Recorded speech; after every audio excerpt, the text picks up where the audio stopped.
right, ladies and gentlemen, welcome to our daily Power Parsha. So I want to formally welcome everybody, Charna, Max, and Joy, and we have Ray, and we have Donna, and we have Matt. It's great to see you all. Okay, so we're starting a new week and a new Torah portion discussion. So I'll tell you, because we always love doing this, especially when we have the opportunity for a double header, we always take it. So this week, once again, we have a double Torah portion. And the portions are Acharei and Kedoshim. Acharei Mot and Kedoshim. The word Acharei Mot means after the death.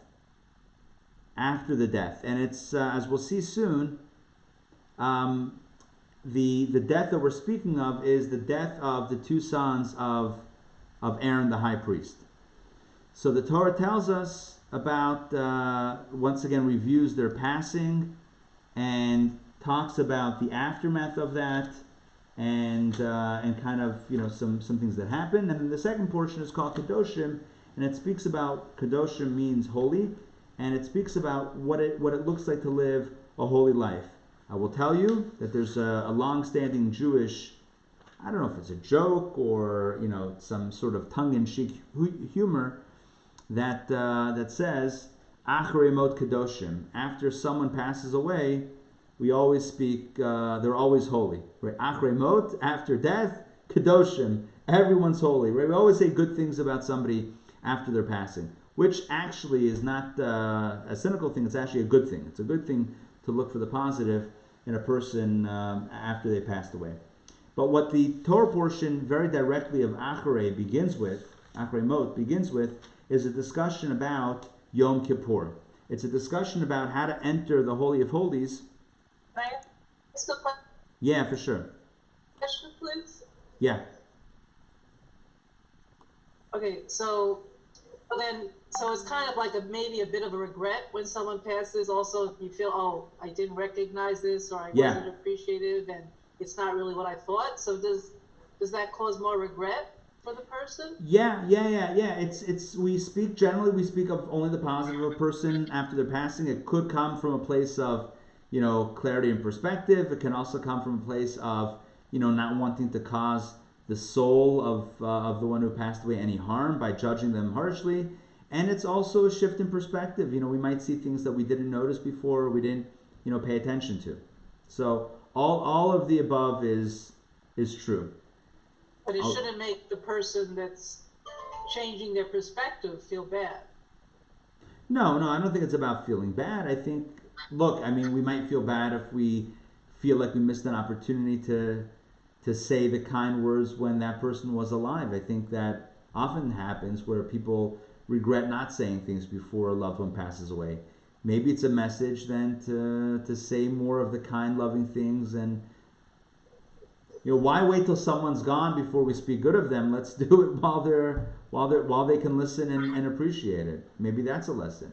Should we feel bad about not doing it? I don't know. I don't know that feeling bad about something is that constructive. I think it's more about the message is if we think about all the people in our lives that have benefited us and that have helped us, that have blessed us, and we think about all of the missed opportunity or all the opportunities that we've had to acknowledge that and to let them know how much it's meant to us and that we haven't necessarily taken. I think that might stir us, that might encourage us to reach out and to say thank you.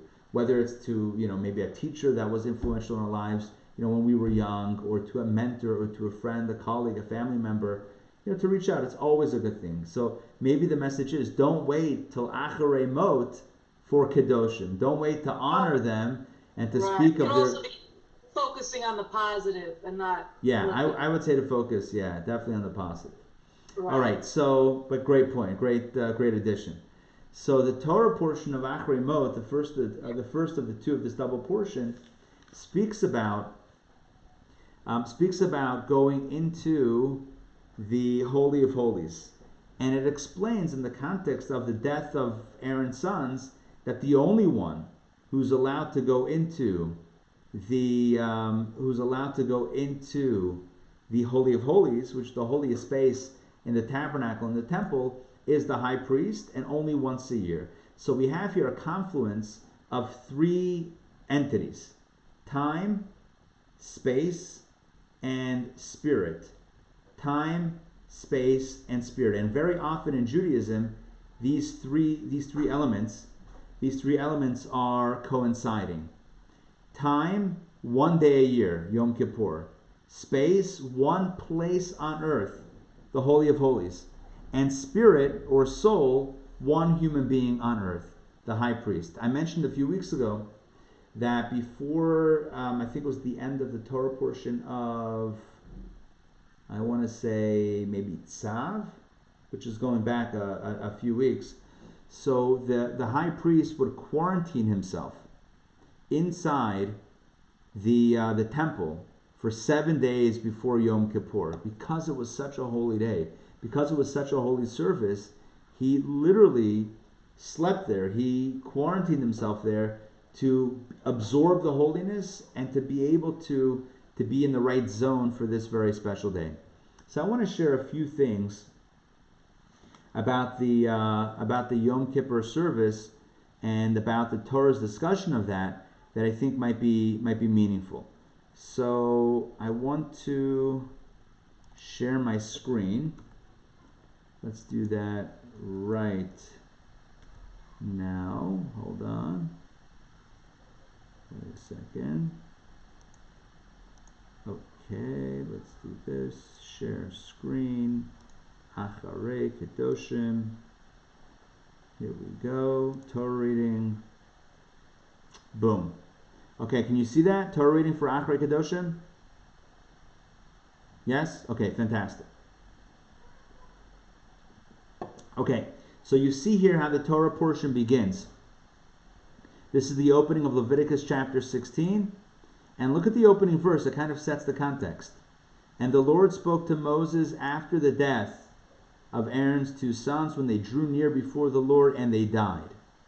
So it's setting up the context of kind of like a cautionary tale, like they died, make sure that doesn't happen again, and this is what you need to be careful about.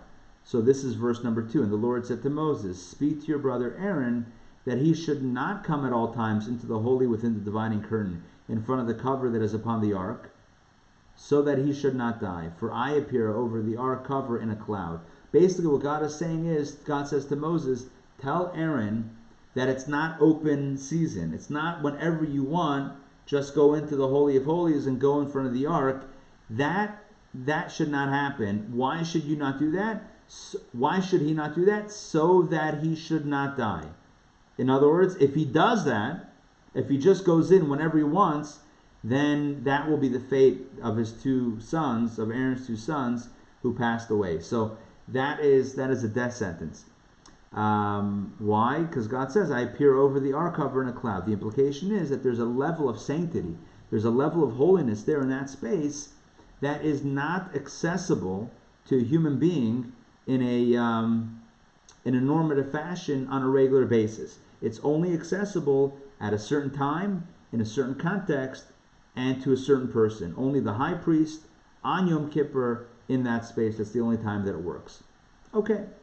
One other thing that we notice is with regard to the garments of the high priest. Now, we discussed this, I think we may have discussed this a number of weeks ago when we first started. I don't remember which Torah portion we started with. I would have to look back at my notes. But it might have been, I don't know if we did it then, but whatever. There's a discussion in the Torah regarding the Big Day Kahuna, the garments of the Kohen. And a regular Kohen wore 4 articles of clothing for the service, 4 specific priestly garments. A Kohen Gadol, a high priest, wore 8 garments. And all 8 of those garments were woven with strands of gold, or had some sort, or were made of gold, had some sort of gold material or gold mixed in with it. But on Yom Kippur, on the holy day of Yom Kippur, when the high priest, the Kohen Gadol, did the service, he only wore, for that service, He only wore white linen garments, no gold. Can you guess why no gold? Why do you think he didn't wear any gold? Why do you think he specifically avoided wearing gold? What does gold remind us of? A negative? What sin was involved with gold? Coveting money? Golden calf. The golden calf. Golden calf. That's right, the golden calf. Because of the golden calf, and we don't want to remind God on Yom Kippur of the golden calf. We want to be asking for forgiveness and atonement. So therefore, he goes not in gold garments, but as you see in verse number 4, he shall wear a holy linen shirt. That's holy like kadosh, not one that's holy because of moths. You're with me on that? That was a joke. Right? So he shall wear a holy linen shirt, and linen pants shall be upon his flesh, and he shall gird himself with a linen sash, and wear a linen cap. These are holy garments, and therefore he shall immerse himself in water and don them. Basically, he has to go to the mikvah, to the ritual bath, and then he puts on these special garments made only of white linen. Why white? White is a symbol of purity, and the linen was also a symbol of humility and purity, and that is the context in which he goes in to the Holy of Holies. There's another implication here, and that is, I don't know, maybe linen clothing is expensive today, but back in the day, linen was a very simple. Linen wasn't the most luxurious fabric. There's wool, there's silk, there's other fabrics that are maybe more luxurious.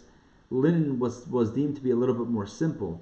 The message here also is that you don't go in front of God with gold, right? You don't go pretentiously. You don't stand before God, look at me, I've attained all this gold. Hey God, are we ready to speak yet? I mean, that's not how one approaches God, right? How do we approach?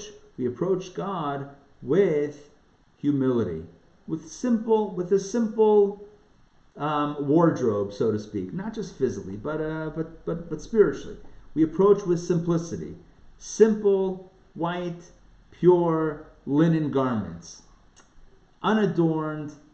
It's not only that we avoid gold because of the golden calf, we also avoid gold because of the implication or kind of the air around that, which is more of ego and self-importance and aggrandizement. If we really want to be in that space one-on-one with God, that is the right atmosphere in which we are to do it, in a spirit of humility. There's also this notion that why is it, this is taught in Kabbalah, why is it that the one day a year that the high priest goes into the Holy of Holies is Yom Kippur? Why that day? Why is that considered to be the holiest day of the year? What is it about that day that makes it so holy? If you want to tell me that, it's such a holy space that the high priest can only go in there once a year, okay, I can kind of get that. It's not a casual place where you stroll in whenever you want. It's by appointment only, and God says, one day a year. But why is that day Yom Kippur? Why not, I don't know, any other day or any other holiday or any other just normal day that's made to be that day? Why is it Yom Kippur? So we know, of course, what is the day of Yom Kippur associated with? Help me out. Unmute yourself. What is it the day of? The day of Yom Kippur? Atonement. It's a day of atonement and forgiveness. And this reveals the power of that day and why it's so holy and why the high priest went into the Holy of Holies specifically on the Day of Atonement. Why? What is atonement about? Atonement is not just saying I'm sorry and asking for forgiveness. That's not the true meaning of atonement. As I've said many times, and you've heard me, I'm sure, at some point you've heard me say this, atonement in English has such a beautiful, deeper message. And you can read the word atonement as at one mint. Not atonement, but at one mint. It's a day in which we are at one with our Creator. Let me explain. If somebody does something they shouldn't have done, let's say in a relationship, right? So two people are, let's say, either it's marriage or it's parents and children or any close relationship, close friendship. Let's say one party does something disrespectful. to the other. Let's say someone does something not nice to the other, and the other one is hurt by it, right? It's they're pained by the actions of the other party. So how do you fix it? How do you fix it? Okay, one way is you go over to them and you say, "I'm so sorry. Will you forgive me? I'm so sorry. I'll never do it again." Okay. There's something about that might be, acceptable, that might feel, honest and genuine, and the person might say, "I forgive you."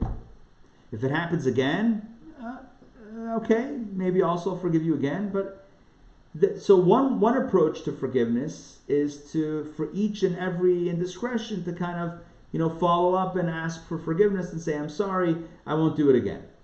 But there's a much deeper approach, and that's really the approach of Yom Kippur. Imagine, imagine their relationship scenario. If the person who did the wrong goes over to the other and says, "Look,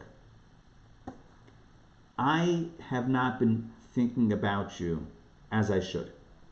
I haven't been putting you number one as I should. I've been putting myself first, putting me over you, me over we, for a little while now. And that's really the cause of what's what's going on. And I am committed from here on out to putting you first. I value you, I love you, I care about you, I respect you, and I'm putting you first because I truly love you and I truly value you." That's a different type of apology, right? That's a different type of approach than to say, "I'm sorry for forgetting your birthday. I'm sorry for, not taking out the trash when you asked me to. I'm sorry for saying that thing that was not nice." That's apologizing for the action. The other modality that I'm presenting is, it's not apologizing over an action, but it's shifting, it's acknowledging the state of mind and heart that one has been in, and it's pledging to shift that. And what is the shift? The shift is, from here on out, I am with you. I'm not separate. I'm not doing my own thing, and therefore, susceptible to hurting you in whatever way. I am pledging from here on out, you're number one. I am here with you. That is the energy of Yom Kippur. I know on Yom Kippur we stand there and we say, "Al Chet," for this sin and for that sin, and we do go through the list of details.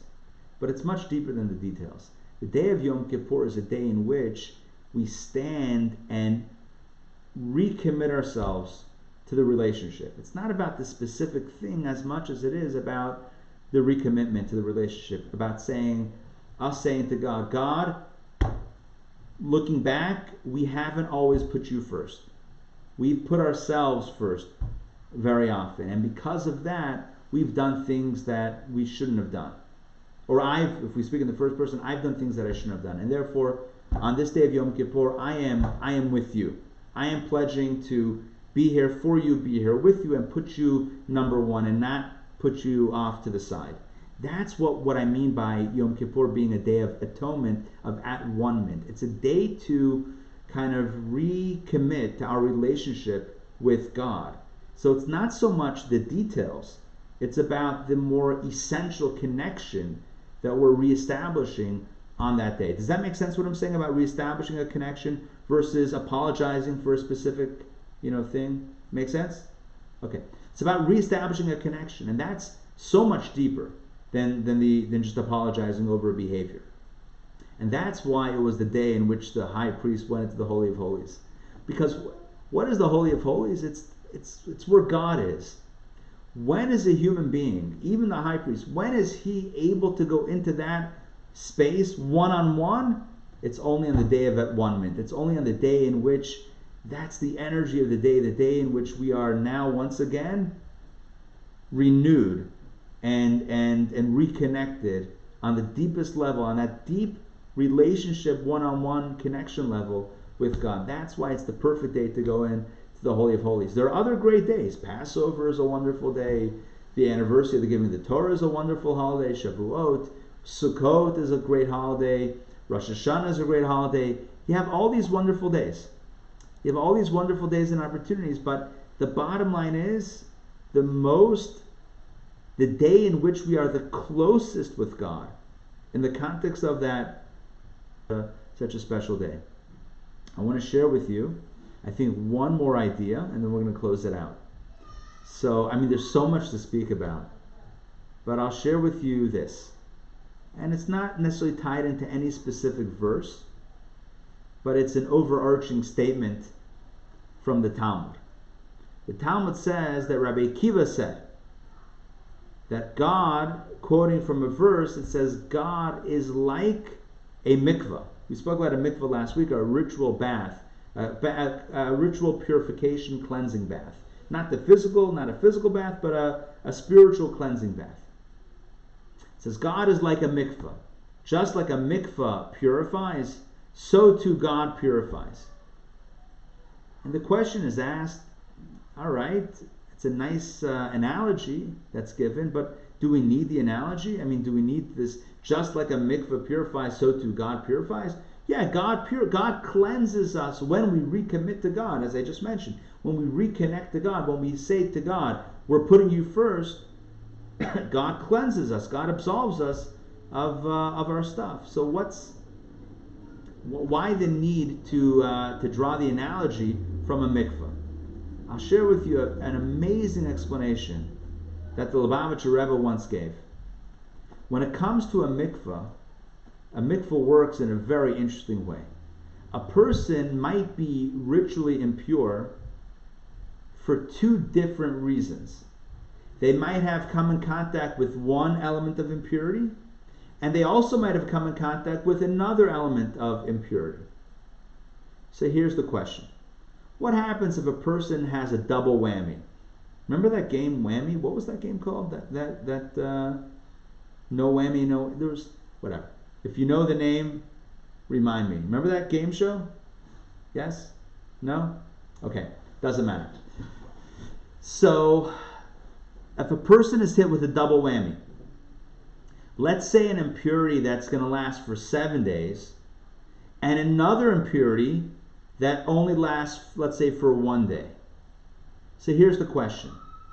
Is there any value in going to the mikveh after the first day to rid oneself of the first, or of the 1 day ritual impurity, if anyway they still have another 6 days for the other one? It seems like a wasted exercise. Does my question make sense? Should I restate it? I'll say it one more time. Let's say a person has two forms of impurity. They contacted two different things. And one of the things, I'm not going to give a specific example because it could be any number of examples, but whatever. And let's say the one thing made them impure for a full 7 days, and the other thing made them impure just for 1 day. So here's the question. After the first day, right? Let's say they got that both impurities on the same day. After day 1, should they go to the mikveh to be released from the 1 day impurity?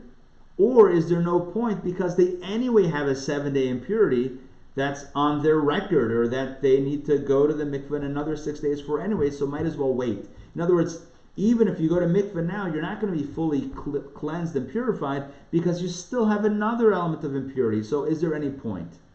The halacha is, Jewish law says you go to mikveh after the first day. Why? Because you get rid of whatever impurity that you can as you can lift it, as you can lift away from it. So even though you're not going to fully cleanse for another 6 days after that, nonetheless you can get out of this smaller level of impurity. You can escape a little bit of the impurity by going to the mikveh right now. And the Rebbe says this is such a beautiful lesson in life, and this is why Rabbi Akiva likens God to the mikveh. Why? Because just like a mikveh purifies someone who anyway is going to stay impure, but it lifts them a little bit out of the impurity, so too God accepts our teshuvah even if there are other areas that we still need to improve. Does that make sense? Even if we haven't fixed everything, but we're working on one thing, God cleanses us of that one thing, even though we still have more things to work on. We should never, and this is the final message that I want to share today, we should never look at life and spiritual growth and spiritual, change or accomplishment as all or nothing. Like either I do all of it or I shouldn't even bother. So often our tendency is to look at things as all or nothing, and therefore to just give up before we start. Like we say, Shabbat. 24 hours or maybe 25 hours of Shabbat. I haven't done it before. It seems too long. It seems daunting. Forget it. I can't do Shabbat. That's taking an all or nothing approach. What if we would tell ourselves, wait a second, yeah, there's a full 25 hours for the whole thing, but let me do the first few hours. Let me light Shabbat candles, say some prayers, sing some songs, and go into a wonderful Shabbat meal to start off Friday night, to start off Shabbat in the Shabbat spirit. Maybe that's doable. And the message here is, just like a mikveh works incrementally, God also works incrementally, and we should also work ourselves incrementally. Let's take steps. So if we're not going to do the whole thing, if we're not ready for that yet, what are we ready for? What step can we take? Maybe we have a list of 10 things that we want to work on.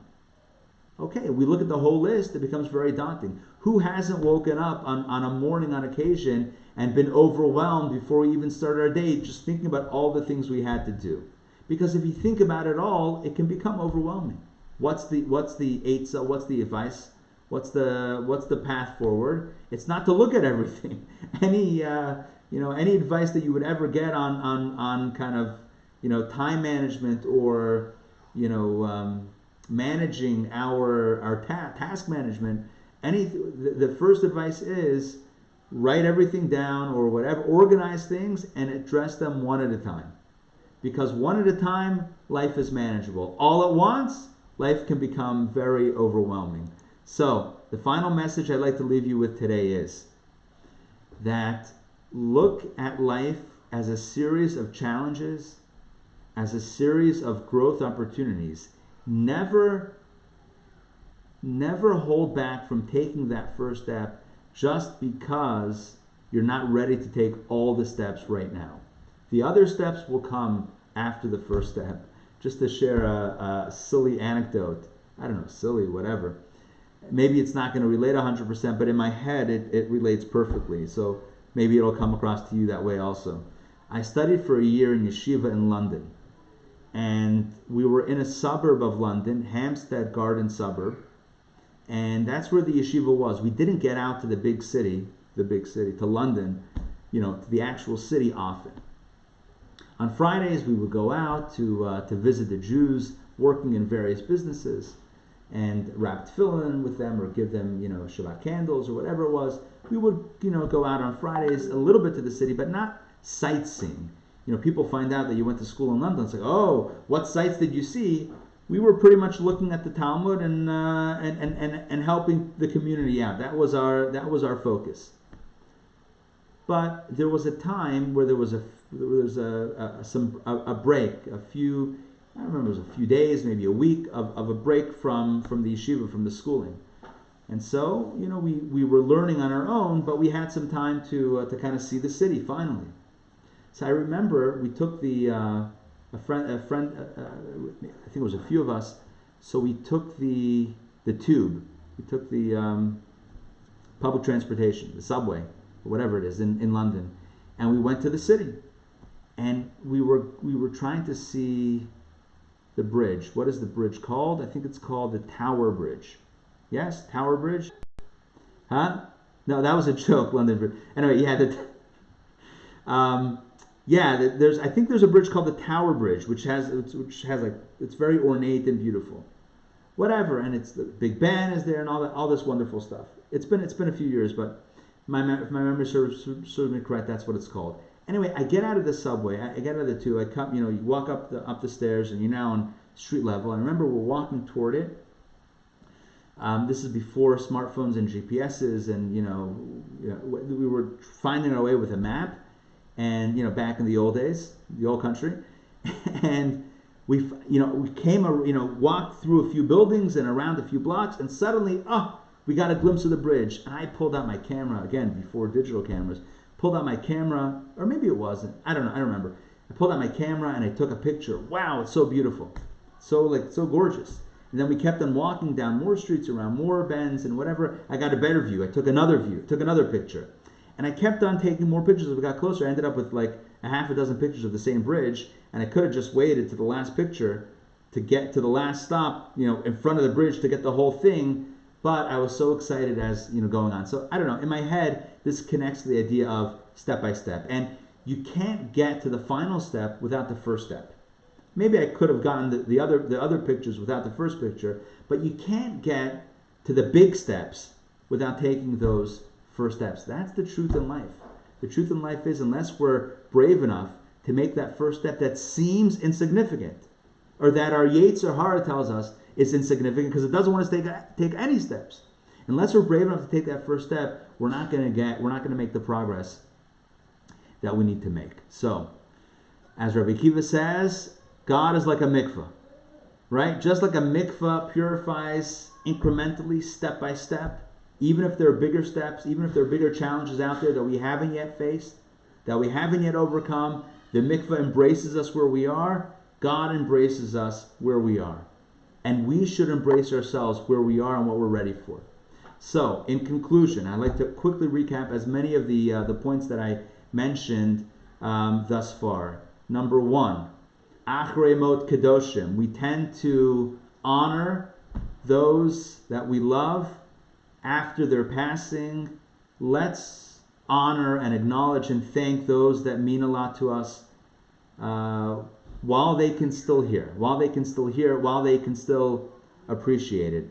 It's really meaningful for a person to be acknowledged and to feel that gratitude. Let's be the ones who give that gift to those who have meant so much to us in our lives. Don't wait to Acharei Mot to do the Kedoshim. Don't wait to honor the other one till after they are no longer able to hear us in a physical way.